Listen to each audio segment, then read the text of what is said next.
السلام علیکم پیارے بچوں، امید ہے آپ سب خیریت سے ہوں گے۔ آج آپ کو جو کہانی سنانے جا رہے ہیں اس کا نام ہے پالتو جانوروں سے نہ ڈریں۔ فرید ایک چھوٹے سے گھر میں اپنے والدین کے ساتھ ہی رہتا ہے۔ فرید کو جانوروں سے بہت ہی ڈر لگتا تھا۔ ایک دن اس کے والد آئے تو ان کے پاس ایک خط تھا۔ فرید نے اپنے ابو سے اس خط کے بارے میں پوچھا تو انہوں نے بتایا کہ یہ تمہارے چچا علی اکبر کا خط ہے۔ اس میں انہوں نے لکھا ہے کہ وہ ایک ہفتے کے لیے ہمارے پاس رہنے کے لیے آ رہے ہیں۔ یہ سن کر فرید بہت خوش ہوا کیونکہ اسے اپنے چچا سے بہت محبت اور الفت تھی۔ فرید کے ابو نے اسے مزید بتایا کہ اس دفعہ علی اکبر اپنے ساتھ اپنا کتا بھی لا رہے ہیں۔ یہ سن کر فرید کا رنگ ہی اڑ گیا اور کہنے لگا کہ پھر میں کہاں جاؤں گا؟ میں تو پھر یہاں نہیں رہ سکوں گا۔ آپ چچا کو خط لکھ دیں کہ وہ کتے کو ساتھ نہ لائیں۔ اس کے ابو بولے، مجھے تو کتوں کے بارے میں زیادہ معلومات نہیں ہیں، لیکن یہ کتے بالکل نقصان نہیں پہنچاتے۔ یہ مالک کے بڑے وفادار، ہوشیار اور سمجھدار ہوتے ہیں۔ کل تو میری دفتر سے چھٹی ہے۔ چلو پھر کل میں تمہیں کتوں کے بارے میں مزید معلومات دینے کے لیے کسی لائبریری میں لے چلوں گا۔ اگلے دن فرید کے والد اسے اپنے ساتھ ایک لائبریری میں لے کر گئے اور اسے وہاں پر مختلف کتابوں سے کتوں کے بارے میں تفصیلی مضمون پڑھ کر سنائے۔ بعض کتابوں میں مکمل تصاویر کے ساتھ کتوں کے تفصیلی حالات و واقعات بیان کیے گئے تھے۔ فرید ان کتابوں میں کتوں کی تصویریں اور ان کے حالات و واقعات پڑھ اور دیکھ کر بہت حیران ہوا، اور وہ اس بات پر بھی بہت حیران ہوا کہ اس کے چچا نے یہ کتا 5,000 ریال کا خریدا ہے۔ اب تو فرید کو اس نرالے اور قیمتی کتے کو دیکھنے کا شوق بھی پیدا ہونے لگا تھا۔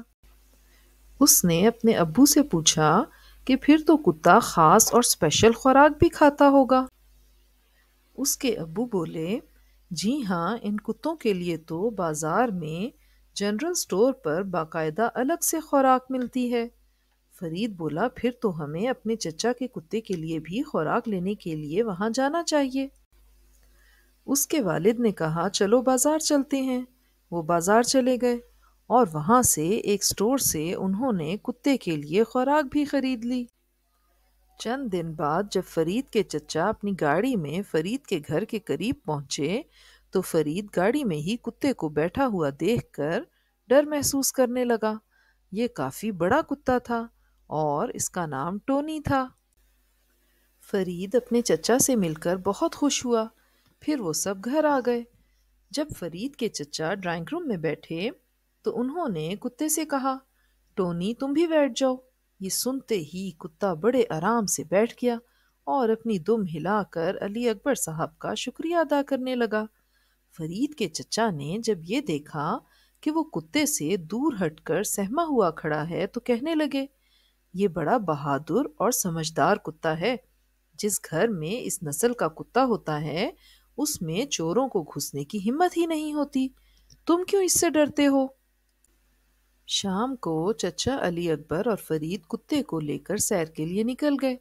علی اکبر نے ایک چھوٹی سی لاٹھی دور پھینک دی اور کتے سے کہا، جاؤ وہ لاٹھی اٹھا لاؤ۔ کتا گیا اور پلک جھپکتے ہی لاٹھی اٹھا کر لایا۔ اب تو فرید کو کتا پسند آنے لگا تھا اور اس کا خوف بھی آہستہ آہستہ دور ہونے لگا تھا۔ اس دوران فرید ایک اور لاٹھی اٹھانے کے لیے بھاگ کر جانے لگا تو کتے نے بھی اس کے پیچھے دوڑ لگا دی تھی، جس سے ڈر کر فرید چیخنے لگا۔ چچا نے آواز دی کہ فرید رک جاؤ۔ فوراً کتا بھی رک گیا۔ چچا نے فرید کو مزید بتایا کہ کتا اس لیے تمہارے ساتھ دوڑا تھا کیونکہ وہ سمجھا کہ تم اس کے ساتھ کھیلنا چاہتے ہو۔ وہ تو تمہارے ساتھ کھیلنا چاہتا تھا، تمہیں اس سے ڈرنے کی ضرورت ہی نہیں ہے۔ چچا علی اکبر نے فرید کو تسلی دی اور کہنے لگے کہ مجھے تمہارے والد نے بتایا تھا کہ تم کتے سے ڈرتے ہو، میں اسی لیے تو کتا لایا ہوں تاکہ تمہارا یہ ڈر دور کیا جا سکے۔ کیا تم زندگی بھر کتوں سے ڈرتے رہو گے؟ تم اس سے ذرا پیار تو کرو، اس کے سر پر ہاتھ تو پھیرو، پھر دیکھنا یہ تم سے کیسے پیار کرتا ہے۔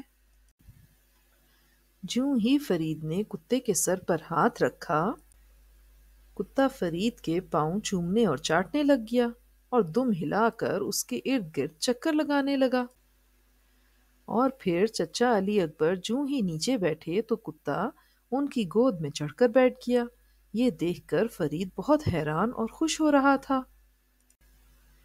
پھر فرید نے خود ہی لاٹھی اٹھا لی اور کتے کو دکھا کر دور پھینکتے ہوئے کہا، جاؤ ٹونی، میری لاٹھی لے کر آؤ۔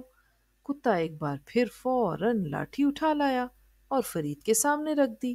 اب تو فرید اور ٹونی کی آپس میں دوستی ہو گئی تھی۔ اگلے پورے ہفتے تک دونوں خوب کھیلے۔ پھر فرید کا خوف اور ڈر ہمیشہ ہمیشہ کے لیے ختم ہو گیا۔ پیارے بچوں، اس کہانی سے ہمیں یہ سبق حاصل ہوتا ہے کہ پالتو جانوروں سے ڈرنے کی ضرورت نہیں ہوتی۔ پالتو جانور انسان سے بہت محبت کرتے ہیں۔ اگر کسی کو ڈر لگتا ہو تو اسے ڈانٹنے کی بجائے ان کو جانوروں کے بارے میں مکمل تفصیلات اور معلومات دی جائیں۔ اس سے ان کا خوف اور ڈر خود بخود ختم ہو جائے گا، کیونکہ جانور کو جو عمل سکھایا جاتا ہے وہ سیکھ جاتے ہیں۔